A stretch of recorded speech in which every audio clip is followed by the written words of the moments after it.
Good morning. Welcome and thank you all for joining us for our Landlord Learning Series. I am Ayana Pointer, the Housing Choice Voucher Landlord Liaison, and I will be your moderator today.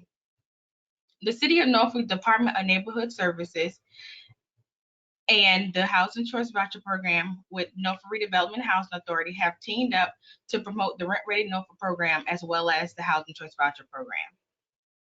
These two programs are essential with tackling our main objective, which is to create more affordable housing stock in Norfolk. We would like to take a moment to inform you about the Housing Choice Voucher Program, which is a program that helps low-income households, including elderly and disabled individuals, afford decent and sanitary housing in the private market.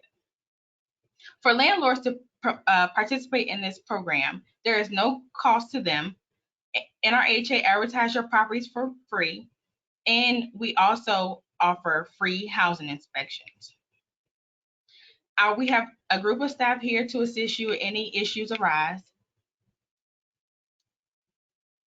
The housing assistance payment are directly deposited into your account of your choice. And if you participate in this program, we have low turnover rate with tenants. Generally, our tenants stay in the property for 5 years at a time, if not longer. Reliable income, because our participants are vetted to ensure that they can pay the portion of their rent. We have high quality tenants. We do criminal background checks once they're admitted to the program, as well as every 3 years after. And as I said, we also offer free inspections that are done biannually. And if a landlord wants to do them more frequently, they can contact us to request them whenever they feel like they need it, to make sure their property quality is standard based on HUD requirements, and well as being maintained by themselves and their tenants. If you would like more information about the HCV program, please go to NRHA.us.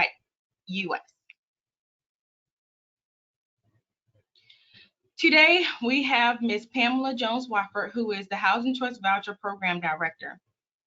She would present on building your lease agreement as well as screening residents.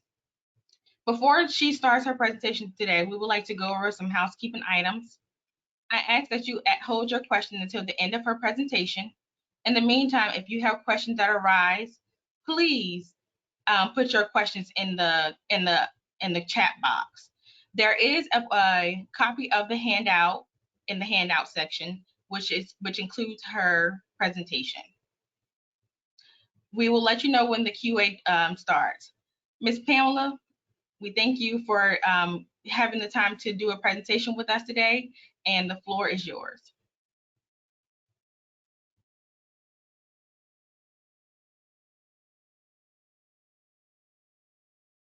Good morning.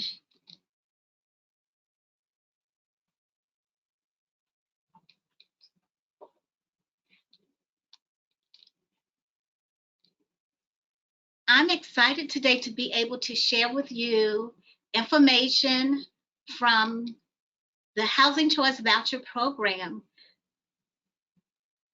And I hope that you would love to partner with the Norfolk Housing Authority to protect your investment.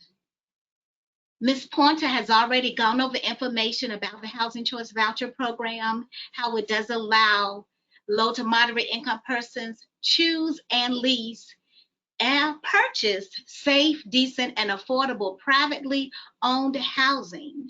Housing Choice Voucher Programs, leased housing, single family homes, townhomes, and apartments. Just within the Housing Choice Voucher Program, in the city of Norfolk, in addition to regular Housing Choice Voucher Program, tenant-based, we have mod rehab housing, HUD VASH for homeless veterans. We have vouchers for non-elderly disabled persons. We have 40 mainstream vouchers. We have project-based vouchers. We have foster youth vouchers and emergency housing vouchers and certificates through the state of Virginia. So today I'm going to talk with you on some of the landlord roles. Of course, it is up to you to select the family of your choice to lease your unit.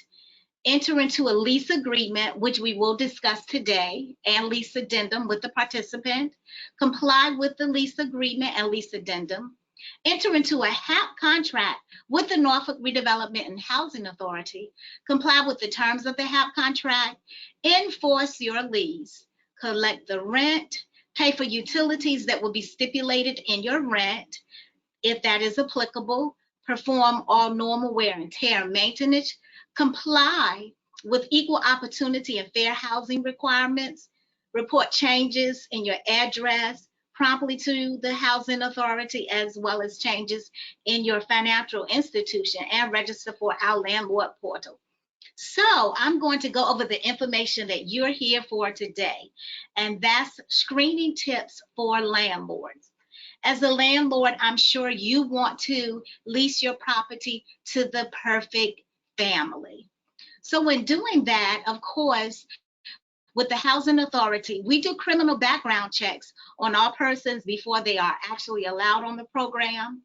We do background checks every 3 years on all program participants, and then at other times when it is deemed necessary, based on a report we may receive regarding criminal activity, we will do them at that time. So in order to screen your applicant, you must have a rental application. I've included some questions to ask on your application. Of course, you want to know all of the personal information about the family, the full legal name, current address, their telephone number, including a cell number, email address, date of birth, etc. It's important that you do get the tenant's ID to ensure that that is the individual that is applying for your property based on their ID. Then questions that you would need to include: when do you plan on moving? When are you looking forward to executing a lease? What is your monthly income? Yes, the housing authority, we will have this information, but based on the actual rental amount of your unit, you would need to know the family's income. Next, you would ask, what are the names of former landlords and also your employee? If you have a pet policy, you would need to have on your application, do you have pets? Other questions: do you smoke? Then the number of household occupants, which is very important also, because that would determine the number of bedrooms the family will need to occupy in your property. Then when you screen a family, you will always want to contact previous landlords. And in contacting the previous landlords, reference questions that you're to ask: did the tenant pay their rent to you on time? Was your property maintained to a reasonable extent? And of course, we will give way to normal wear and tear, especially for a family that may have occupied a property for a lengthy time. What condition was the property left in when the family moved out? Another question: were there complaints from tenants or neighbors? And then, of course, would you rent to this family again? These are very important questions that you would like to ask landlords as you are seeking a reference. Then an employee reference. You would verify the tenant's income and employment, and also just to verify that the tenant has the actual ability to pay the rent. This will give you a peace of mind. During the call, you may want to verify certain details as far as how long has the tenant worked there, and also the title of their position. Many landlords do credit checks, and credit checks should be your last step in your tenant screening, because of course, credit checks do cost. The credit check will reveal the tenant's financial history, current and former addresses, employment confirmation, credit history, balances, any type of collections, bankruptcies, inquiries, credit score, etc. Now, I can say, if you are an individual that leases to individuals on the Housing Choice Voucher Program, the families are typically low income or low to moderate income. So of course, they may have some credit challenges, but you want to look to ensure that they do not have garnishers from previous landlords. And they may still have that, which could have taken place prior to them being assisted on the voucher program. So we do hope that you will have some type of grace for individuals if they have poor credit. But then for landlords that lease to individuals on the open market, you do want to check their credit score and also for garnishers from landlords. So choosing a tenant that will take care of your property and pay their rent on time, that is easier said than done. That is the reason that tenant screening is very important and is complex. However, it is designed to ensure that you will get the best family for your property. A tenant screening checklist will make it easier and faster for you to determine the tenant that you would like to evaluate for your property, and also you want to ensure that you're using the same criteria for every person that applies. So you have your tenant credit check. You want to make sure they haven't been evicted before, background check. And also just implementing this process will be a blessing to you to ensure that the tenants are treated properly and fairly. So now I'm going to move to building your best lease. Building your best lease per the Code of Federal Regulations 24-982-308. The tenant must have the legal capacity to enter into a lease under state and local law. We know that there is the Virginia Landlord Tenant Act Handbook, which should be referred to when entering a lease with an individual. So basically, that the tenant needs to be able to have the capacity to be bound by the terms of the lease so that the landlord may enforce the lease. And also the tenant may even enforce the lease when the landlord does not comply with all of the lease terms. The tenant and the owner must enter into a written lease for the unit, and the lease must be executed by both, executed, which means signed. As an owner, you may have a standard lease for rentals on the open market and also for those that are assisted. The lease must be in such a form for the housing authority that it complies with the prescribed HUD tenancy addendum. For individuals on the Housing Choice Voucher Program, the Housing Authority provides the actual tenancy addendum with the request for tenancy approval form package so that the landlord will be able to attach that to the owner. The HAP contract with the Housing Authority, which is prescribed by HUD, will contain the owner certification based on the lease and compliance. Whenever a family is on the Housing Choice Voucher Program, the Housing Authority will review the lease to determine that the lease complies with state and local laws. And also, the PHA may decline to approve a tenancy if the lease does not comply with state and local laws. So building your best lease. The lease must contain and specify the name of the owner and the tenant, the unit rented, which will include the address, the apartment number or suite number if applicable, the term of the lease. The initial term of the lease should be for at least 12 months. And then after that, many leases will go on a month-to-month basis, or either some landlords do stipulate a 12-month. Each lease should have the full amount of the contract rent to the unit. For protection for the landlords, the lease must specify what utilities and appliances are being supplied by the owner, as well as what utilities and appliances are being supplied by the family. A lease should not stipulate that the family is responsible for all utilities and the landlord for all appliances. Again, this part is a protection for the landlord. You want to stipulate this unit comes with a Kenmore refrigerator and also a range. This unit comes with 3 window air conditioning units or central air conditioning unit. Why do we stipulate the appliances?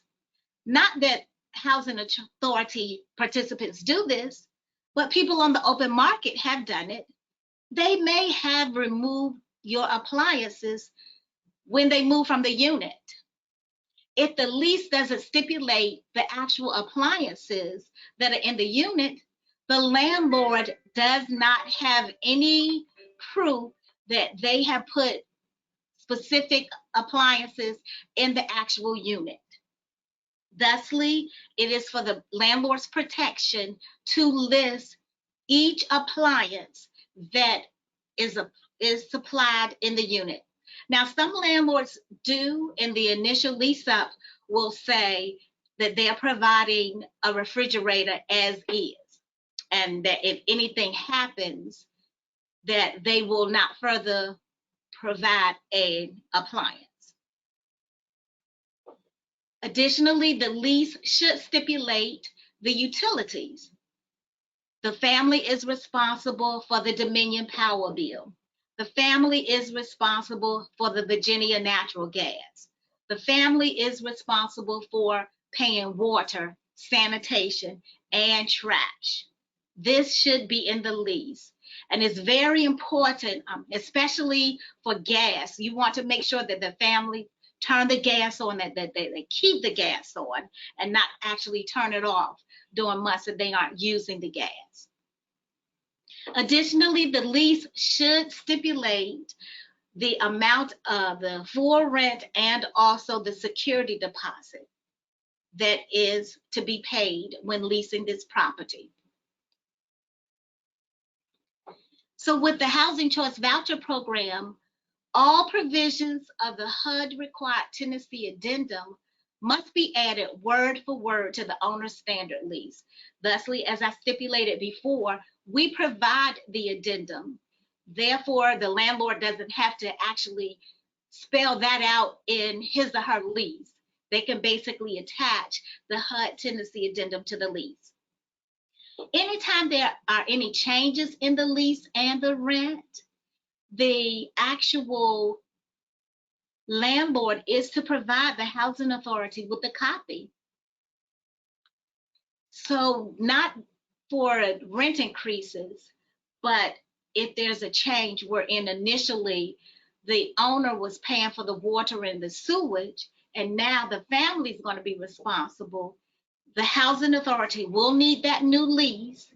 And once the housing authority receives that new lease, the housing authority is going to provide a new HAP contract to the landlord for signature, as that HAP contract has who's responsible for what utilities and also the utility types.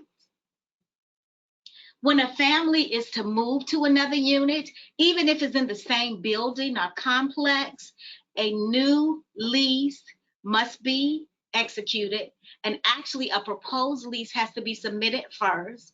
Once the housing authority receives the proposed lease and the request for tenancy approval form and other documents, then the housing authority will inspect that property.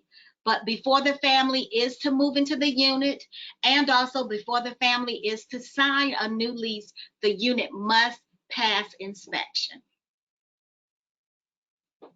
Now, throughout the lease terms, after the initial year, the owner may request changes in the rent amount. In order to do that, the owner must notify the housing authority at least 60 days prior to any changes to go in effect. Once the housing authority receives that notice, the housing authority will do a rent reasonableness certification to ensure that that new rent amount is reasonable. For Norfolk Housing Authority, we do ask landlords to submit rent increase requests on a specific form, and also to email it to a specific email designated for rental increases, which is hcvinfo@nrhau.us. I have provided for your viewing the actual rent increase form, which will give us a detail of enough information to be able to process the rent reasonableness certification to ensure that the rent is reasonable, the new rent amount is reasonable. Once the housing authority completes the rent reasonableness certification, the landlord will be notified that the rental increase amount has been approved and that you may go forward with processing this new rent amount, and will do additional calculations. In the event that the rent is not reasonable, the housing authority will give a reasonable amount and will give the landlord the opportunity to state, yes, I will accept this amount, or no, I will not.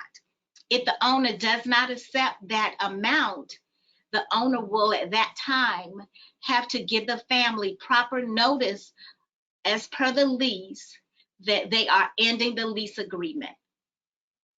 The notices that are normally, as far as the actual renewal clause within the lease, owners typically give a family 30 days notice, or either they will give the family 60 days notice. It all depends on the actual lease requirements. However, there are leases that are stipulated for a 12-month period. So every year, the lease may be renewed, but it doesn't have to be signed over again. However, the family will be obligated to stay in that unit for another 12 months. So I hope that I've shared with you information today on screening your family, because that is an important process. Now, one thing that I do tell owners that is very important before leasing to a family, to do a home visit. And in doing a home visit, you will get to see the family in their natural environment where they're actually living. Another stipulation to add to your lease, it isn't a requirement, but if it is something that you would like to do, that you will put in the lease that you will do quarterly inspections, or every other month you're going to do an inspection of your property. That is something that could be added to the lease. One tip that I give owners that will give you the opportunity possibly to go into your unit to see your property every month is to be responsible for changing filters. That's something important. It's not a lease requirement, but it will build your best lease to either tell the family that they're required to change the filter every month, because that will keep your system clean. Or if you yourself want to see your unit every month, you could put in the lease that the owner will be responsible for changing filters on a monthly basis. And that will give you, as the owner, the opportunity to go into your property to see your property. That can help you out so that you can see how the property is being kept. Another tip for building your best lease, although it's not a requirement, is to include in your lease who is responsible for cutting the grass. Also, if you have a yard, that vehicles are not allowed to be parked on the yard unless you don't mind that. However, for single family homes, in keeping your yard neat, you may want to put that and add that to your lease as well. Vehicles are only to be parked in the driveway or on the street and not in the yard. Another tip for your lease, if you have an actual storage in your yard, you may want to stipulate how you would like the grass cut around it, how the family is responsible once you put information about grass cutting, that the family is also responsible for keeping the flower bed clean. Because it would not benefit you to have your yard kept nice, the grass cut, but your flower bed not maintained and managed. So these are just some tips in building your best lease. It's not a requirement, but it is helpful for you that you will add information as far as the flower bed, the grass cutting, screens. If you require screens to be kept in a certain manner, that's another tip. Whatever you require, put it in the lease. And by it being in the lease, no one will have any reason to say, I assumed. There will not be any gray areas. Everything will be spelled out and listed specifically in your lease. Again, this information is for your protection and also to protect your investment, not to make your lease hard or a long lease. And information, some of the tips that I've given you, that information is not included in a standard lease. You would also want to include in your lease, this is again another tip, how you want to receive your rental payment per month. Some landlords have a specific account where they want individuals to deposit it into the account. Some landlords may accept the rent through bank apps. You may only want to accept your rent through a money order. It's important that if that is what you want, that you stipulate it in the actual lease. Again, this allows people not to assume. Some landlords may want the rent mailed to a PO box or mailed to a specific address. If that is your desire, include it in the lease as well. The more you put in the lease, the more the family will know, the more protection that you will have, so that you will be a happy landlord. And of course, we want all of our landlords to be happy. And that is why we have the partnership with Norfolk Housing Authority and our landlords. We consider it a four-way partnership.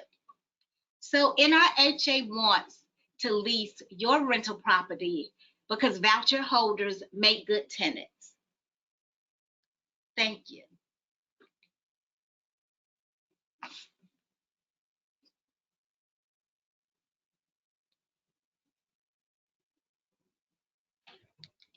Ms.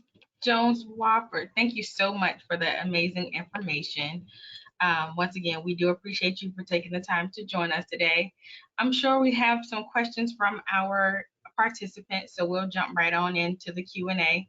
I would like to remind you all that you can type your questions in the chat box, as well as you can use the raise your hand icon on your screen, and you will be called upon to state your question. Our first question appears to be from Nadine Youssef. We see you have a question.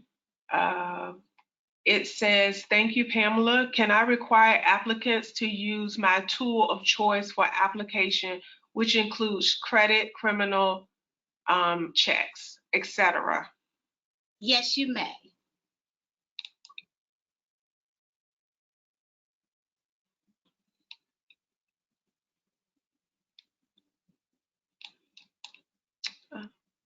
I do not see any other questions or anything else in the chat. We'll give them just a few minutes if someone else has a question. Okay, I see a hand saying, Ms. Nadine Youssef, I'm going to unmute you, and you can unmute yourself and speak freely. Perfect. Okay, Pamela, thank you so much. This has been great. I have a question. Can we accept applicants from outside of the Norfolk County, like Chesapeake or Newport News, if they have a voucher from that program, or no? Yes, you may. And once you Okay. accept their application, they will need to contact that housing authority and have that housing authority to port them to the Norfolk Housing Authority. So their voucher, all vouchers are portable. families do have that option as long as they're in good standing with the agency. So basically, once you say, yes, I'm going to lease to you, just tell them to contact their housing authority, have their housing authority to send their portability package to Norfolk. We will take them in. Right now, Norfolk Housing Authority, we are absorbing. So we will take families from any place with a voucher all over the United States. We will be happy to have them on our program. Excellent. Thank you. You're welcome. We have another question in reference to VASH and whether or not you have any additional information about VASH. Sure. So VASH is a program for homeless veterans, and for the Norfolk Housing Authority, we do have 168 vouchers that are stipulated for homeless veterans. We do receive referrals for the veterans from the Veterans Administration Hospital. So with VASH families, their assistance is in the same manner as other program assistance. We do criminal background checks. We also, based on their income, determine the amount of assistance that they will qualify for. Their rent is approved in the same manner. We do the rent reasonableness. We do annual recertification on the veterans. And also we will inspect the unit on a biennial basis to ensure that the unit continue to meet HUD housing quality standards. We have an awesome worker that will work along, will be the caseworker for all of our veterans that come to our program. So any veterans, however, they just have to be referred to us via the Veterans Administration to participate in the VASH program. Some people do call us as they are only interested in leasing to veterans. And I do caution landlords to be careful in stating that. You may have that preference. However, if you do have another individual that will apply for your property and they qualify as far as their credit rating, their criminal, and also their income, if you state, I'm not going to lease to you because you're not a veteran, you are breaching fair housing guidelines. So you would always want to be careful in leasing to families to ensure that you aren't violating any fair housing laws. And I hope that's ample information for you on VASH. If you need additional information, feel free to ask me, and also feel free to contact me at a later time, because we would definitely place your property on our referral listing and assist you, as we do have the VASH veterans in our program. We have one additional question as it relates to VASH and whether or not voucher holders dwell one client per home. For the most part, yes. However, there may be a situation where veterans desire to have a roommate or a co-head, and those individuals would just be in a household together. We have a question from Deborah May. It says, I have under 20 rentals. I need a reasonable credit agency for reports. Any suggestions? There is a group where, and it's out of Hampton, the Sailors, where they will do your criminal and also your credit checks. Mary Sailor, that is one organization that will do the credit checks for a fee for you. We have a hand up from Isaac Ramsey. I am going to unmute you. You may unmute yourself and ask your question. Okay, thank you for this wonderful information. Is there a standard rate schedule for what can be charged for different sizes of property, you know, whether it's a 1 bedroom, 2 bedroom, or 3, or something like that? Yeah, actually, there is not a standard rate through the Housing Authority, as we are required to do a rent reasonableness certification on all property. And we do look at 9 indicators for which include the actual neighborhood where the property is located.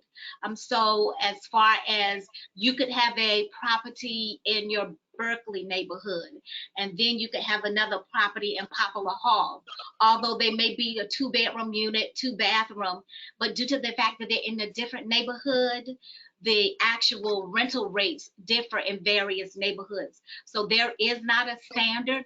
We do allow landlords to actually stipulate how much that they feel that their property is worth. And once you do that, we try our best to come to terms to approve the amount of rent that the owners desire to charge for their property. It's very, very seldom when the Housing Authority will say, no, your rent isn't reasonable. But we do look at 9 indicators in performing our rent reasonableness certification. We look at the age of the unit, the size of the unit as far as the square footage, the number of bedrooms, the appliances that are provided by the owner, the utilities that are provided by the owner.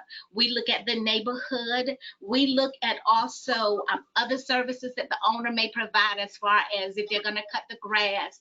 And also we look at if it's on-site maintenance or off-site maintenance. So we do look at those indicators when doing the rent reasonableness. But I can tell you, we try our best to approve the amount that you would feel that your property is worth when we do our rent reasonableness certification. Thank you. You're welcome.